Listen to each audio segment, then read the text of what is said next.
شايفين الجمدان ده؟ شايفين بقى اليالنجي الجامد ده؟ عملنا النهارده اليالنجي السوري بطريقه جامده وطريقه سهله وسريعه، وكمان هنقلبه ويطلع معانا اجمد تورته ورق عنب ممكن تشوفيها. 1 2 3 بسم الله. هنقلبها دلوقتي ونوريكم الجمدان والشغل الجامد. اجمد تورته ورق عنب، اجمد يالنجي ممكن تاكليه. وبكده برونتو دا مانجاري، كده خلصنا الوصفه بتاعتنا، ونقدر بقى ناكل ورق العنب الجامد ده. ده بقى حاجه كده جامده، هنزينه دلوقتي ونحط على الوش الرمان بتاعنا.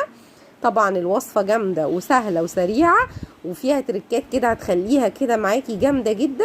وطريقه لف ورق العنب انا بصي شرحتها باستفاضه عشان يطلع معاكي كده ملفوف وجامد، وكمان في نفس الوقت يتقلب معاكي ويطلع التورته الجامده دي اللي تشرفك في عزوماتك.